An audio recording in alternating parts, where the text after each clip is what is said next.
course, the crowd wants Reid to go for it. Wouldn't be surprised if he did on 4th down and 1. So, anyways, with that, time's yours.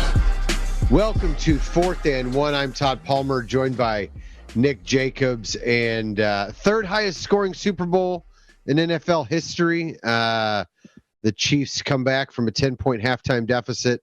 Patrick Mahomes cemented his legacy. I'm really stuck, though, Nick, and I was thinking about on the drive home from the office where you and I were to kind of cover and watch this game. I wasn't sure whether to make this, to start off with it as a Patrick Mahomes appreciation podcast, an Andy Reid appreciation podcast, or a Brett Veach appreciation podcast. So I'll just leave it up to you. Where do you want to start? Who do you want to give the flowers to first, sir? All of them. They won a Super Bowl again. Give them all whatever boxes of chocolates, because Valentine's Day is coming up. I don't care. Whatever you want to give them, they can have it. You want a key to the city? Here's 3. No, I was going to say there was a manly shout of yes when Jalen Hurts' pass fell woefully short of anyone on the final play of the game there. And I mean, I wasn't there, but I'm pretty sure it came from Nick Jacobs in the sports department. Why would you think such a reckless thing? Well, mostly because the other people that were back there were they were gals with. They were already set. They were already up on set, Todd. Well, I didn't even realize that. They just they don't have as much bass in their voice. That's all. Well, I'm sorry that that you can distinguish my deep baritone. Is that what it's called? I don't know. I'm not good at that type of stuff. Well, tenor or bass, whatever it is. No trouble. May let out a second of joy. I'm sorry. I was quiet most of the game back there. Well, yeah, I know, but I was telling my wife, who brought me some salsa and some pigs in a blanket, and some buffalo chicken dip and celery at halftime, because she wanted. When I told her what we had to eat, she took it upon herself to bring me Super Bowl snacks at halftime because she wanted me to have more Super Bowl snacks. But I was telling her that I was like, Nick's always nervous watching games, even if it's against Sister St. Mary of the Poor in like late October. You never know, man. Sister St. Mary's, they've got some stars on their team. Okay. Right. I mean, they've been tailback you in the past. But I was like, I mean, when you get the Super Bowl and all those kind of things, and what this game means for the legacies of Patrick Mahomes and Andy Reid and things like that, I was like, it kind of puts that anxiety on steroids for Mr. Nick Jacobs. Look, I mean, part of it's that for me, but I mean, part of it was also there's like different layers to it. The first layer is like, I don't know if Brett Veach sometimes gets the credit that he deserves for the way he weaves this roster together chemistry wise and kind of complements one another and kind of balances it with leadership, but also all of it. And I think the biggest thing is between him and the scouting department and the coaching staff is they just have this level of trust, and they know their process and they respect their process and they let it unfold. It's not like a knee-jerk reaction like a lot of people have gotten used to with the whole debate era of sports television that wants to debate for hours on end, and somebody's terrible one week and elite the next week and things of that nature. When that also happens with social media, whenever you or I may tweet something out, and we're not talking about who that players as a person or who they're going to be or what they're going to be. It's just They had that one play in that one moment. And like you and I see it that way, but other people are like, people just take stuff to the extreme sometimes. And like, it's either all in or all out. No, I mean, it's a process for everybody. But I mean, look, with what the national media, some people in this is, dude, the national media was coming hard after the Chiefs this year, especially this past week, Super Bowl wise. I mean, they were pretty relentless in how how much they were talking up the Eagles. Because look, I mean, that's just kind of in a lot of ways, like we talked about it before, the national media has just gotten bored with the Chiefs.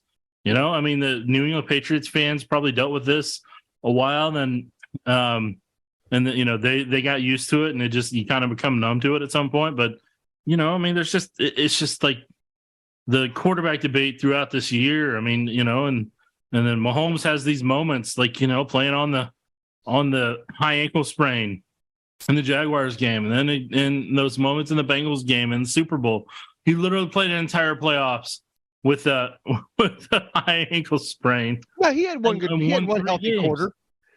Like, he had one healthy quarter. And he was lights out during that time before that. Right. So I don't know, man. I mean, it's just like this just took Patrick Mahomes to a level where if anybody, and it's going to happen, but when national media starts this whole cycle up again next year, like you're going to be like, stop. Like I get you're trying to get clicks and you're trying to do this and do that. But man, like he already proved himself. Andy Reid proved himself. Brett Veach proved himself. The Chiefs roster proved themselves. Just stop talking. Well, this is much more of a hot take era than it was in 2001 to 2007 when Tom Brady was establishing himself as the GOAT. So I think that feeds into it, right? Like everybody wants to have the hottest, freshest take and be able to say, oh yeah, I called the demise of the Chiefs and the demise of Patrick Mahomes like long ago. But yeah, it's easy to forget that this season started with the Chiefs trading Tyreek Hill and the rest of the AFC West loading up, trading for Russell Wilson, signing, making trades for Khalil Mack, right? Bringing in Josh McDaniel, which, I mean, he'd already failed once in the AFC West, but, he was new hotness all over again on the coaching market and stuff like that for Mark Davis and the Raiders. I mean, everybody, they went out and got Chandler Jones and traded for Devontae Adams. I mean, everybody loaded up to come at the Chiefs, and everybody, like they have for a couple of years, wanted to be the ones to coronate, whether it's Justin Herbert or Joe Burrow or Josh Allen, that they're going to have their moment. And at the end of the day, it's Patrick Mahomes who stands tallest once again. And look, the numbers aren't lights out, right? 21 to 27 for 182 yards, but 3 touchdowns, no interceptions, 6 carries for 44 yards. But he did what he does, which is in the biggest moments, he makes the most important plays consistently and does it in a way that other guys just can't do it. This was one of the gutsiest performances I thought of Patrick Mahomes' career. He's now one of 6 guys in the history of the NFL with multiple Super Bowl MVPs, on his career resume. He was barely out of diapers the last time somebody won the MVP and then backed that up by winning the Super Bowl. It was 1999. I mean, Pat literally was like 3 years and 5 months old the last time it happened. It was another quarterback in Missouri, by the way, because the Rams were still in St. Louis at the time. But it's pretty incredible what he's been able to do in such a short amount of time. And now Andy Reid's one of 14 coaches who've won multiple Super Bowls. Patrick Mahomes is one of 13 quarterbacks who's won multiple Super Bowls. But you're right. Brett Veach is the one who is kind of the unsung hero. The Kadarius Toney trade was huge. Mm-hmm. And it was not lost on me, the trade that they didn't make to bring in an overpriced veteran cornerback in James Bradbury, who ends up committing the holding penalty at the end of the game that allowed the Chiefs to run out the clock. And it was ironic because there's other, in an alternate universe where Brett Veach isn't the GM, John Dorsey maybe goes and makes that trade for James Bradbury, and everything plays out different. But you're right, Brett Veach and company, they just have a way of putting the team together, bringing Juju Smith-Schuster in. I mean, there's so many guys that played a big role tonight. Haven't even mentioned the run game, the offensive line, the job they did in the second half, kind of imposing their will in some ways. But It was an impressive performance. And it's once again it kind of speaks to, you can never count the Chiefs out. Even when they're struggling, when they've got Patrick Mahomes on the field, even at 65, 70%, you just can't count them out. Yeah, I mean, it's just Patrick Mahomes is a way to get people to believe, and Andy Reid's got a calmness about him that players kind of just seem to kind of thrive off of. So the two of them together are just this stabilizing, calming presence that has a way of always pushing the bar to the necessary level that they need to, but just never getting into that panic mode, never getting into that frenzy mode. And it's just that those two can weather a lot of storms, and the Chiefs did throughout the season, and what the Chiefs did this season prepared them for that Super Bowl game. The ups, the downs, having the resiliency that they had to have throughout the year at various times, and had to have in that Super Bowl, because early on the Eagles, the Chiefs brought a physical presence in that Super Bowl. They were hitting hard early. They were physical. Yeah. They were thumping some people, especially Nick Bolton. And then along the, defensive line was kind of getting knocked off the ball in some double teams.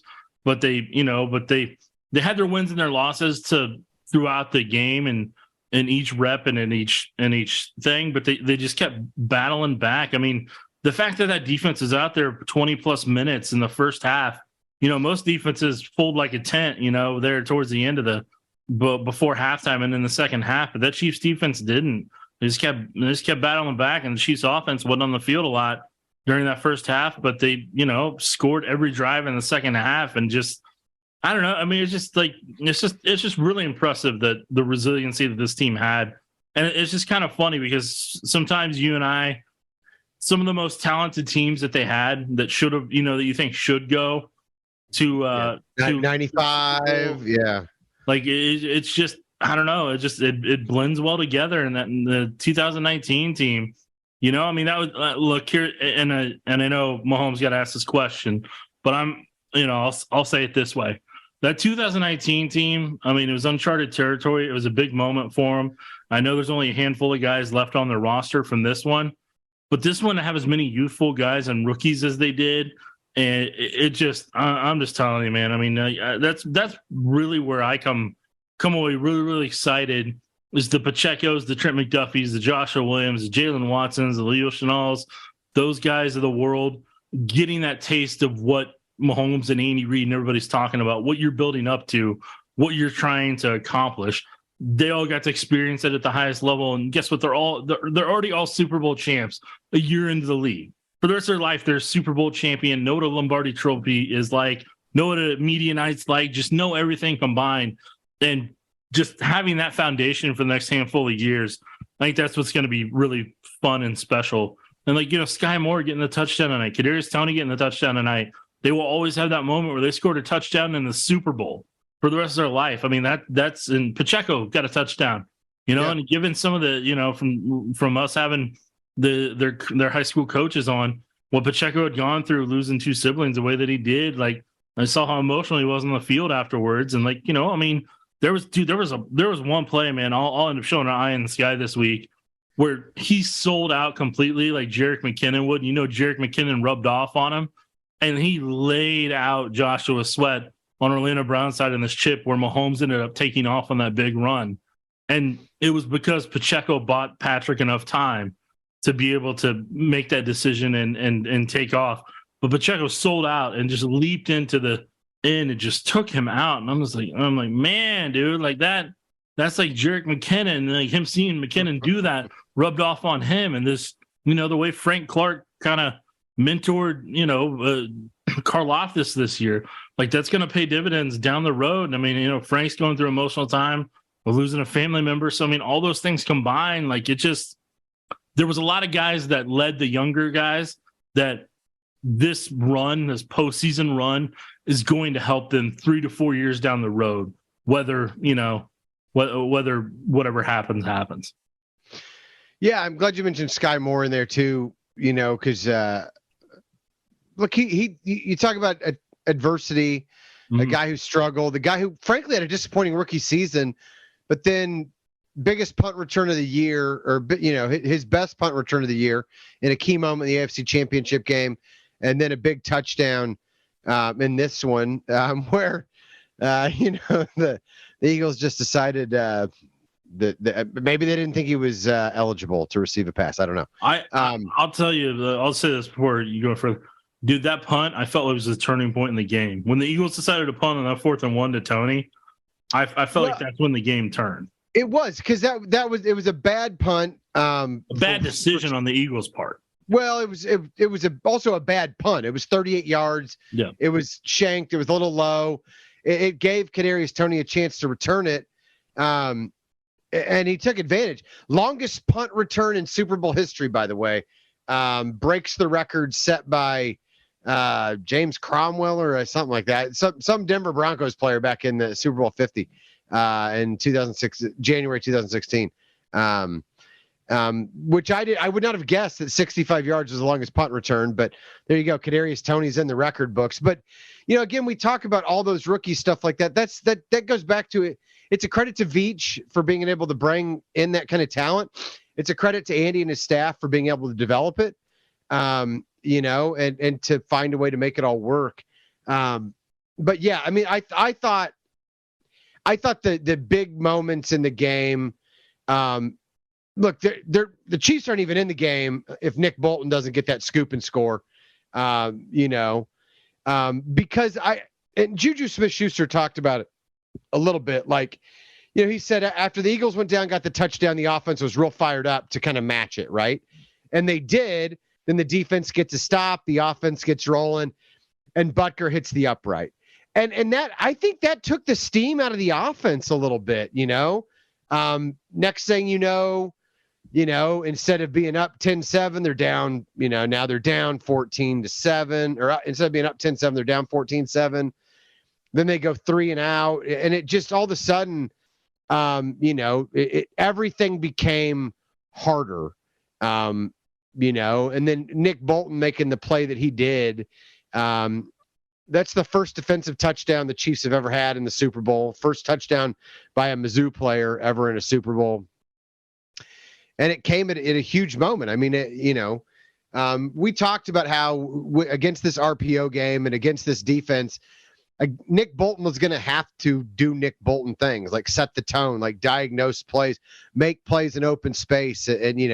And he did that. He did that and in spades. I mean, I think that those moments help keep it afloat. And then, of course, when you're not quite sure how Pat's ankle is gonna react after he gets hurt there, and they once again botched, a late quarter drive and ended up giving up more points late in the, giving up another field goal, just like they did against the Bengals the week before. It didn't look great, but the Chiefs came out. Pacheco was a man among a man among men, and they established the run. They got things going. We have kind of talked about how Andy needs sometimes to, play that kind of bully ball. And we hadn't seen it a whole lot, but they only gave the Eagles 3 drives in the second half. They kind of flipped the script on the Eagles in the second half. And it paid off, I mean, when they got that touchdown and got back in it, got the stop, and then Tony got the touchdown and the punt return, all of a sudden, I mean, everything changed right there because Patrick Mahomes and the Chiefs just refused to go away, and that defense did enough. Yeah, when I kind of rewind this game in my head a handful of times, I thought the Chiefs did really well defensively. Now, I know they weren't perfect and flawless, but I thought they did really well defensively, containing that read option compared to a lot of teams that have gone against the Eagles this year. I mean, how physical they were, the way they scrape sometimes, the way they contain, just the discipline that they collectively showed. I mean, there were some gaps here and there that cost them, and Hurts made them pay. But at the end of the day, it was really only Jalen Hurts that was making them pay with his athletic ability. And by the way, I do want to say Jalen Hurts had a fantastic, incredible, man. I hope, I mean, I'm rooting for him to, to win a Super Bowl someday, just based on that type of performance. It was can make a case you could make a strong case that even in the loss, he deserved to be the MVP of that game. Yeah, I could see that. Because they averaged 3.6 yards a carry. I mean, they had 115 yards on 36 carries, 15 carries for 70 yards, which is a Super Bowl record for a quarterback, came from Hurts. I mean, they got nothing. They had 17 carries for 45 yards from their running backs combined. I mean, they weren't able to, they kept making a big deal of those 3rd and 1, 4th and 1, the quarterback sneak plays, but the Eagles weren't hurting the Chiefs on the ground frankly like I thought they would. And Jalen Hurts' shoulder looked better than I thought it would too, man. Well, yeah, I mean, what I'll say is A.J. Brown, Smith, and Dallas Goedert bailed him out on a handful of throws that sure, they but he used got in the vicinity with freakish athletic ability that, like, the way they stretched out on some of those, and like that A.J. Brown touchdown, that was off a lot more than people realize. But A.J. Brown's such a freakish athlete that he was able to turn it into a touchdown, and the way Dallas Goedert did some of the stuff he did in the Super Bowl there, and like I said, Smith. I mean, those guys, when he wasn't passing to those three guys, they had a lot of problems. They just weren't able to effectively, routinely move the ball. And I can tell his shoulder's still bothering him, but he gritted through it and showed a level of toughness that, I mean, if he goes into another Super Bowl,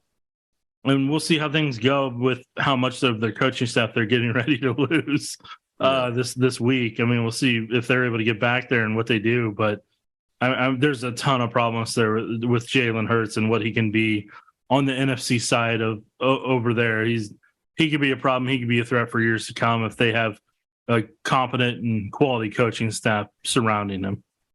Yeah, you just hope that he has a little bit more injury or more luck with injuries than, say, a Lamar Jackson or somebody like that. But that's the problem with running quarterbacks, man. You got a shelf life of being, and this goes for Josh Allen too. You've got a shelf life of being able to be that physical for 4 years max. After that, you got to start developing into more of a pocket passer. Otherwise, you're going to start having the injuries that Lamar's starting to have on a regular basis. Josh Allen's going to have him if he keeps testing the way that he is. And like they're not going to have the longevity. And then that's when they start to go downhill like Cam Newton did. So, I mean, that's a decision that each athletic quarterback has to make. But for Hurts, with the way he runs that read option and he gets exposed that much, like in a couple of years, man, he needs a scheme that's going to protect him and allow him to kind of be more of a Mahomes style in terms of being able to take off and use his legs, but not have to run read option every time, to kind of make that happen and be that unpredictable. Yeah, and that's why it was smart for them. I mean, they've put some weapons around. They went and made the trade for A.J. Brown. They drafted Devontae Smith high. I mean, Dallas Goedert's there, and they feature him. I mean, he's not Travis Kelce, but they feature him like the Chiefs do Travis Kelce as a key part of the offense. I think they've done a good job surrounding him with weapons. And the offensive line too. They did a good job getting him right. And he's a guy. I don't think he's quite the unicorn that Patrick Mahomes is. So he's a guy who probably needs more help. So it's more they can all play at the same level as opposed to Patrick Mahomes, who we saw. I mean, he has a way of elevating guys. When they need to. I mean, today I thought it was Justin Watson who had a couple big plays, in the AFC Championship game. It was Marquez Valdez-Scantling, and even Marcus Kemp, and there in the fourth quarter. I really thought one of the unsung heroes too of this game was Juju Smith-Schuster, because I mentioned it on a couple weeks ago, but he was not walking well coming off the field in the AFC Championship game. I figured I am not sure if there had not been that extra bye week with Pro Bowl weekend. I am not sure whether Juju Smith-Schuster would have been. He probably would have tried to suit up, but I'm not sure if he would have been effective in that game. Same for Kadarius Toney, quite frankly. And so once again, the Chiefs, athletic training staff did yeoman's work to get those guys, David Glover and Julie Freimeyer and some of the other assistant athletic trainers under Rick Burkholder did a good job, getting some guys healthy, getting some guys ready. But, Smith-Schuster had 7 catches for 53 yards, but there was that one drive where he had 4 catches for, 40-something yards, and he was the offense. And it was great to see because he got a little banged up. He's working on that 1-year deal. But he came to Kansas City because after Ben retired, he wanted a chance to chase a ring. And he got what he wanted, and we'll talk down the road, certainly in subsequent podcasts here as we move into the offseason about, guys we think they should re-sign or guys that they may have to move on to because it's that time of year. But I thought Juju put in a yeoman's work today. Yeah, and like you said, for him, he accomplished what he wanted to. He got the ring. He got to experience all that. He got to experience his first postseason win, a postseason run. Same for Justin Reed. Same for Carlos Dunlap. Dunlap has been chasing that championship, finally got it, and how excited he was on stage to hoist that Lombardi trophy. And all these, and yes, McKinnon too. And 9 years in the league, yeah. And all these guys, I'm excited for them to have their moment with the work that they put in over the years, not just this year, but over the years to get to this moment. For them to get to experience a parade for the first time. Yeah. A championship parade. I'm excited for all of them to get to experience that and kind of get that moment. And in a way, as people like to say, get their flowers. So they've all earned that. They deserve that opportunity. So, for me, Andrew Wiley played out of his mind in that game. He didn't get as much help as Orlando Brown did on the other side. And the amount of times he's going against Reddick and he handled his own. There was one time where he buried him on one of Mahomes' runs when they're in the second or third quarter. I can't remember. I know the field side they were going to, but just absolutely just buried him in the ground. And then he hopped on him again. He let him up and then hopped on him again. Yeah. Mahomes is taking off for a run inside, and Pacheco ended up scoring a touchdown. So it was third quarter. But yeah, no, it was just awesome to see. And I know he's had his ups and downs and struggles, and people were talking for weeks about him and how he was going to struggle against the speed of Reddick, and he didn't. Yeah. Well, yeah. I think they took it personally, and I don't think it was lost on the offensive line how the Super Bowl 55 went a couple years ago. And look, the national narrative was that the Eagles have a better roster top to bottom, and they're better in the trenches, right? Their offensive line is going to impose its will on the Chiefs' defensive line, and the Chiefs' offensive line's overrated and will have trouble holding up against against Patrick Mahomes, who, by the way, how many times was he sacked? Yes, I know he's sacked 0 times. Right. He didn't get sacked. Even the time, even when he hurt his ankle, it was he was scrambling because it was good coverage downfield. But just salty performance, I thought, all around. And one thing I do want to touch on: what does this do now for Andy Reid? Okay, Bill Belichick still got the 6 Super Bowls. Chuck Noll's got 4, right? Bill Walsh and Joe Gibbs have 3. But he joined the likes of Don Shula and Tom Landry and Jimmy Johnson and Bill Parcells and Vince Lombardi and those guys with multiple Lombardis. I was never buying the report that he was retiring after this game. Yeah, it wasn't really. It wasn't. So when I saw it, I was like, it's not really. I think Andy's considered retiring for several. I think he's always he knows he's getting that age. It it's hard for me to see him walking away from prime Patrick Mahomes when he's still having fun with him right now. I think if it was a difficult season, in terms of working with Pat or something, or if that relationship was different, I think Andy would walk away. I think Andy's having too much fun right now to walk away. Yeah, I'm not. I was never really worried about the jump to conclusions that were happening from how he phrased it, allegedly with what Jay Glazer was putting out there. And I don't doubt Jay Glazer one bit, but people were keen on certain words that made them think that, well, that means he's giving it up. I'm like, no, he's being a little smart with you right now. You guys just don't realize it. And he's like, yeah, I'm not getting any younger. Okay, that doesn't mean that he's walking away from it. It just means he's like, yeah. I mean, technically he's not wrong. He's not getting younger. He's not Benjamin Button. So I don't know. That'd be funny. Yeah, like if he regressed to baby Andy Reid. That is certainly a storyline movie. The image of baby Andy Reid just makes me chuckle. So can you imagine him in that Rams punt, pass, and kick uniform coaching in Super Bowl 72? All right, Todd. No, I shouldn't have done that. Shouldn't have made a comparison like that. This is getting off the rails. I'm at the point where I almost didn't even remember what I was saying. But no. I think you were talking about Chad Henne retiring. I was not, but I mean that's more news that definitely came out there, along with Nicole Hardman's significant other being in labor, and Nick Allegretti, his twin daughters being born today. So I mean, it's quite an exciting day for the Kansas City Chiefs and Chiefs Kingdom. So I mean, yeah, that's a lot. That's a lot to take in. But no, I mean, personally, I don't know. I mean, I don't see Andy stepping away right now. I'd be surprised if he did.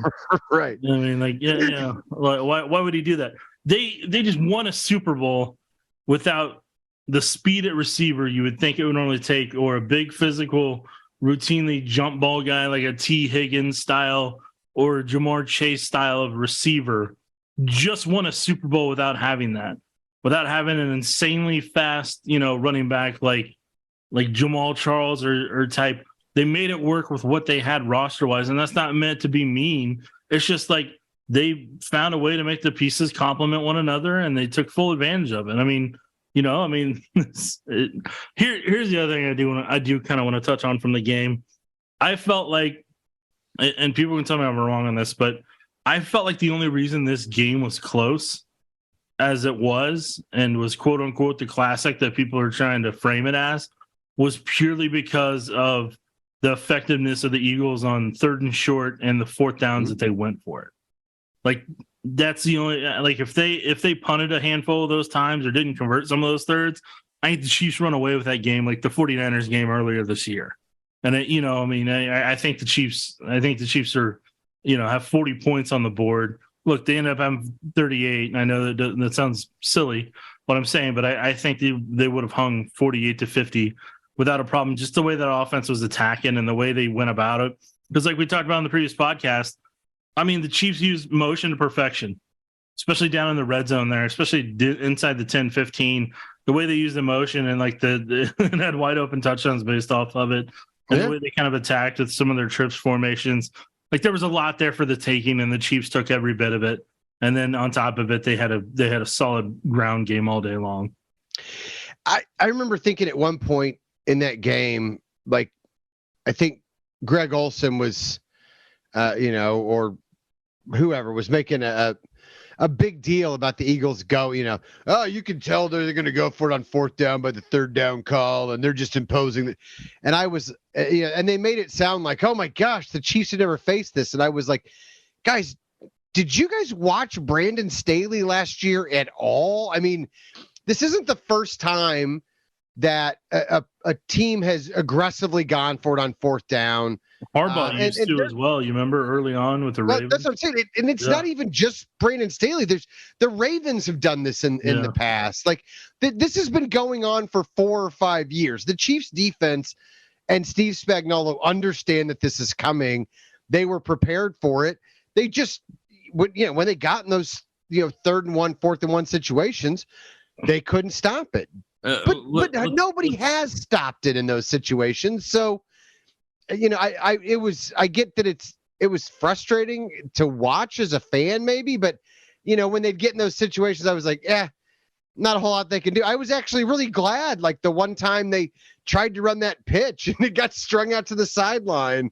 I was like, yeah, do more of that. I'll take my chances with that over the QB sneaks in those situations, because short of stepping back and then like stomping all over the line's back as you go to tackle, I don't know how you stop it. Well, Chris Jones came close when he just said screw it and leaped over. Right. And he hit Hurts like head on, and Hurts was strong enough with his squat strength to be able to power through it. I mean, that dude's he's a strong dude.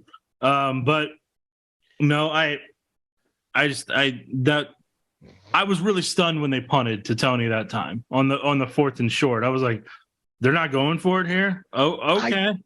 And then I was happy the Chiefs made them pay for it. I'm like, all right, now you give the Chiefs control of this game.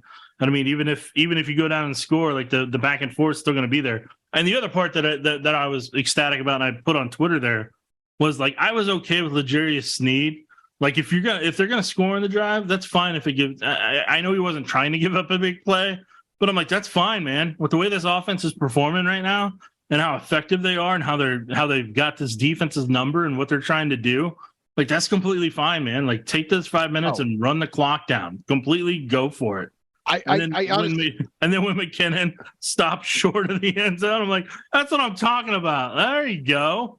I was the same way, because I was like, there is no, like even when they got the 2-point conversion, when Hurts ran it in to tie it, I wasn't sitting there like, oh man, we're heading to overtime. I was like, well, are the Chiefs going to get a touchdown, or are they going to get a field goal and leave time on the clock, and we're going to be white knuckling this last drive? Yeah. And that's why that 3rd and 8 was so critical. And I know there's all these, I hate this idea that like the official should have like kept the flag in his pocket because it was late in the game and you don't want to decide the game. He grabbed James Bradbury grabbed Juju Smith-Schuster twice and prevented him on 2 different occasions from scoring a touchdown. From having the ability to either convert a first down or to get that touchdown. And that it's a penalty, and it needs to be called no matter what the game situation is. Just because it's late and close doesn't mean that the defense should suddenly get to mug the other team. And look, I've seen enough games where Orlando Skandrick or Bashad Breeland were getting called for those penalties. Or I'm thinking about a Raiders game a couple years ago, and I where there were like, it was very much like the Super Bowl last year where there were 18 penalties called just to give the Raiders a chance to finally finish the Chiefs off. No. I like that play needs to be called. And to James Bradbury's credit, he said it absolutely was a penalty. I grabbed him. I was hoping they wouldn't call it and they'd let me get away with it, but they didn't, and it was a flag. But as soon as that happened, you knew that the game was over because they'd be able to bleed the clock. But you got to love Jerick McKinnon, because he, it would have been a great story to tell your grandkids about that time you scored a touchdown in the Super Bowl, right? It's a cooler story than sliding at the 2. But having said that, if you score the touchdown, they go down and tie it, and you lose it in overtime, it's even cooler to be able to say I'm the Super Bowl champion, and that play pretty much guaranteed it. Right, that's what I'm saying. Like, yeah, it's a lot cooler to be able to show a photo of you with a Lombardi trophy and the ring that you earned instead. So, like, he chose team over individualism in that moment, and like he's part of it. I would like to think they'd have still won the game, but his unselfishness there made sure that they won the game. So. Yeah, and I don't know. I mean, there's a little piece that I think is going to come from that game. Twofold, talking about I mean, I get the refs calling it. Like, I mean, the holding penalty there at the end, but the kicker was, for people that are upset about that, one of the Chiefs' drives got stalled when Juju got just yanked over the middle on that third down. And if he catches that, maybe the Chiefs go down and score instead of punting on that drive. So it just kind of evened out. When that one didn't get called, but this one got called later in the game, it evened out. I mean, people may think, well, that the big moment and everything. Yeah, but the Chiefs may score earlier in the game where that moment doesn't matter if that gets called correctly earlier in the game. Right. Or maybe the Chiefs don't give up the field goal late in that half because the time of possession situation had been different, and the Chiefs are up 3 points in that situation anyway. I mean, I always hate it's like you don't know what would have happened if things had been called a different way, and it's always funny to me that it's always like the best case scenario, right? Well, but this would have happened absolutely, and it's like, but okay. No. The other thing I do think will come out, it's throughout this entire season, but I think the Eagles is where the biggest stage of it happened. I think the competition committee in the offseason is going to ban the pushing teammates from behind forward on those short yardage situations. I think that's going to end up either becoming a penalty or being something that they completely wipe out from being able to happen in the future. I think that's coming. Whether it comes this year or in a couple of years, it's getting to a point now where teams are kind of bending it a little bit to where I think that the league's going to be like, yeah, we're not doing that anymore. Yeah. I did briefly think that it would be ironic if the game went to overtime, the Eagles scored a touchdown, and then Patrick Mahomes got the ball anyway, all because of the furor over. Yeah, that would have been fun. I was like, wouldn't it be ironic? I would have gotten a kick out of that. But I mean, all right. But before we wrap up with a couple housekeeping items, there's different theories on this. People talk about like, oh, you got to win 3 to call a team a dynasty or whatever. I don't buy that. I think you've got to win multiple championships. Like, I don't think the Braves of the 1990s can call themselves a dynasty. They had a great run, but they only got one championship. I mean, I don't look at them and say that team dominated that era of football, right? Like, I think that the level of domination is more, is a bigger deal than the number.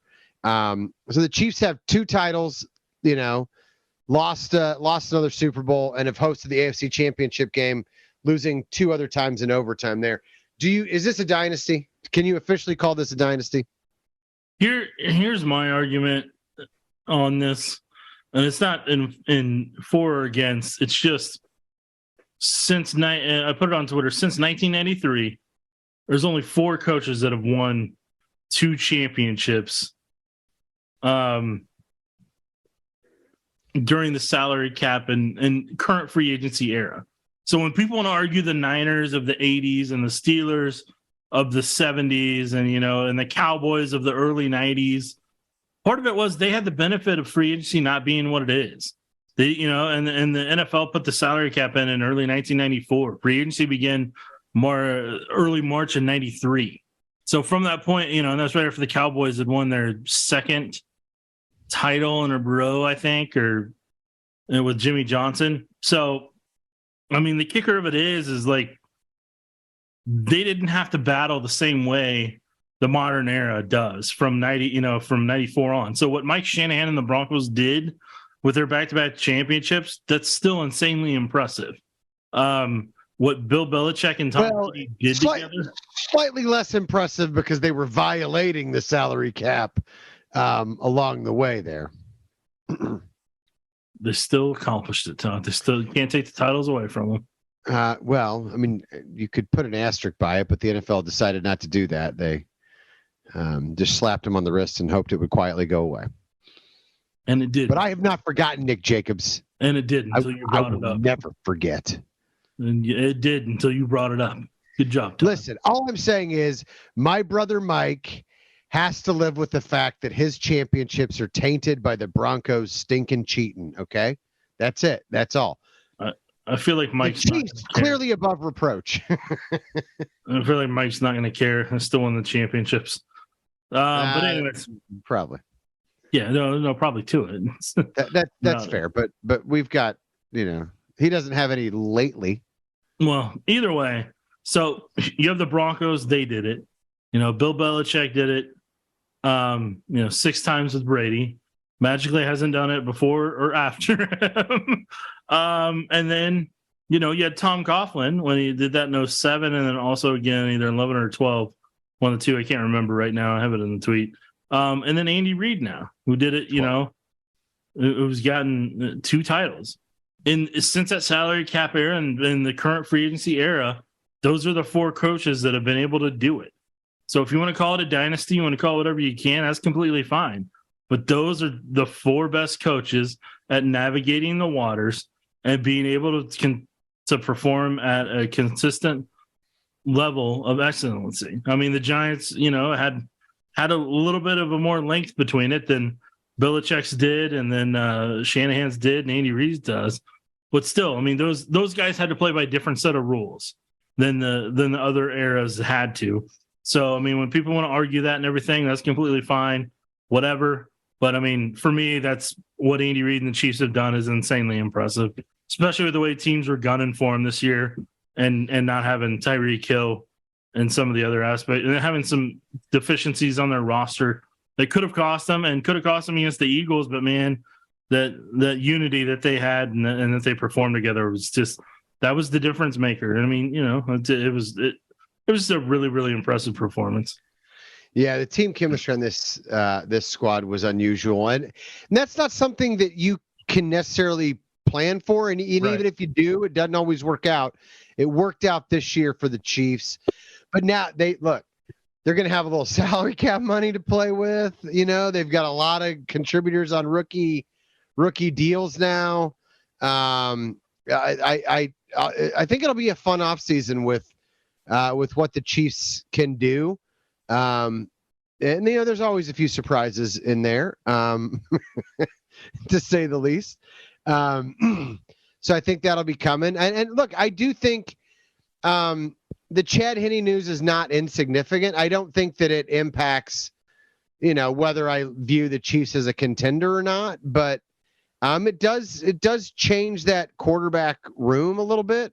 I think Pat is now a veteran, doesn't necessarily need that veteran presence in there, but I think it's helpful. And I think he's used to having a guy in there that he can bounce ideas off of and talk to, and things like that. So the Chiefs are going to have to find a hole there, because deservedly so. Chad Henne took his Bud Light and his second ring and rode off into the sunset. Yeah, I mean, hey, he's got a couple rings, so I mean, he did his part, and that's the other thing I'm going to say a little bit on.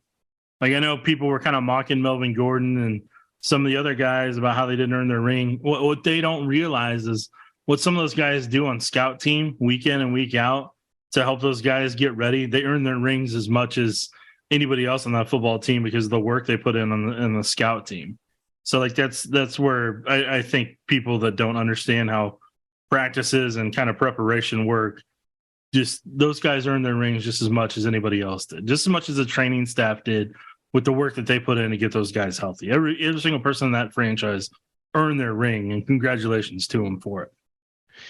Yeah, I mean, part of me wonders if Melvin Gordon wasn't like a stand-in for Jalen Hurts at times during practice. I can tell you he was not. There were some others, and there were some others that in the quarterback group that were Jalen Hurts this week in some of their scout stuff. Last housekeeping item is Eric Bieniemy, rumored to be. No, it's not rumored. It's reported. Right. But reported to be, I think it was Washington and Indianapolis are looking, not Indianapolis. So what Washington and Baltimore are the two where he'll likely have opportunities to be an assistant head coach and OC. Yeah. The Colts one isn't official in terms of closed yet, and the Cardinals isn't officially closed yet. But with it was, I will say this, it was funny the way it came out this morning, because I don't know if I can't always... Steichen going to the Colts, I think so. Right. So what I was getting at is on Twitter. It was funny how it came out this morning. So it gets put out that Vic Fangio has been helping the Eagles for the past 2 weeks and signed a 2-week contract. That stuff's been known, and it's been reported since October that he was consulting with them. But then they make sure they put in an article, well, he didn't do that. He took vacation and all this stuff. And I'm like, okay, somebody's trying to do a little spin here because they're trying to help somebody have a favorable look on some things. And then what do you know? An hour later, oh, hey, the OC for the Eagles is up for the Colts head coaching job. And, oh, hey, the defensive coordinator's potentially going to interview with the Arizona Cardinals. And I'm like, yeah, that's why that Fangio story came out when it did. And that's why it was released at the same time by the two top national reporters and put out in that way that it was, because it just set stuff up along the lines to work it all together. And they did a good job. What? Schefter and Rappaport reported something at the same time? Are you suggesting that there was someone out there who's feeding them information strategically, Nick? And told them to have an embargo till a certain time to put it out. What? Yeah. No way. No, I would never buy it. No, I mean, like that's very Surprise. common. Like, right. That's very common. People have their favorites. Like back when I was on the Mizzou beat before Mike Alden left as AD, you always knew if Andy Katz got a Mizzou scoop, it was because Mike Alden called him and told him. Oh man, are you gonna get our podcast in trouble and shut down right now? No. But yeah, I mean that's just the way. Todd, people aren't supposed to reveal sources, okay? Wait, what? My source? That's why I phrased it the way I did. People aren't supposed to reveal sources. It was like it actually. For anybody listening right now, of a running joke on the beat. For anybody listening right now, this is not a reflection of Nick Jacobs of the 4th and 1 podcast. This is all Tod Palmer on his own from a legal perspective. No, it's fine. None of them are in any position of anything anymore. But do you think Eric Bieniemy? Look, I mean, because the last couple years he's had 14 or 15 head coaching interviews, didn't get any of the jobs, right? I think during the last 3 coaching cycles. And we kind of talked about he may end up having to go somewhere else and prove that he's got his own chops apart from Andy Reid. Is this the year that happens? I mean, do you think he goes and joins Ron Rivera or goes and joins John Harbaugh? And tries to spread his wings, as an OC, in hopes that is finally what gets him the head coaching job. Yeah, it's what he's going to have to do. And I mean, for people that don't know, he parted ways with his previous agent. He's got a new agent that is a lot savvier, a lot more in tune with how to work how to work things and get information out in the way that it needs to be done to try to sell their client properly. And so he's got a much better agent at being able to do that. And on top of it, I think Ron Rivera accidentally kind of slipped up on a media row this week when I remade the comment that he's quote unquote heard through the grapevine that Bieniemy would be interested in working with a defensive minded head coach. So they kind of told, I was like, gee, Ron, how'd you hear that? Do you know some coaches or have worked with some previous coaches on a staff? Where they would be able to be the grapevine for you on that? Wait, who did Ron Rivera get his start as a coordinator in the league under? No, Tom, I'm going to let you answer that one. Oh. I mean, I thought we were talking about the Andy Reid tree. Yeah, but I'm pretty sure he was a position coach. No, that may be true. But that's why you threw me for a loop there. Yeah, that may be true. But I mean, yeah, they all, it's a good old boys network as far as that was Jim Johnson's world in Philly. Yeah.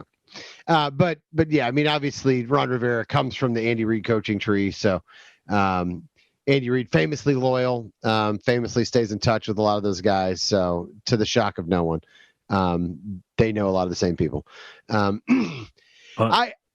I wish Eric Bieniemy well if he does decide to go that route. It's the road he's going to have to go if he wants to be a head coach. Like, I mean, as I've talked about it before on Twitter and on here, like in some ways he's kind of paying the Pat Mahomes tax. Like if he had done this with Alex Smith, like I think he would have already been a head coach by now. Somebody would have taken that chance, or if he'd done it with Chad Henne or something like that. Right, Because I think owners and some GMs are like, hey, I can't find a unicorn like Patrick Mahomes. Okay, that just falls in your lap. Okay, but in Alex Smith, we got a lot of those in the league. Yeah, no, we can that can keep our jobs. So and like, is that fair to Eric Bieniemy? No, I mean that's just kind of the reality of the league. Is like you're going to get punished for stuff that like is that way. So I mean, Eric can go in, build a system, do what he's going to do, kind of set his own tempo, and in all honesty, like if he.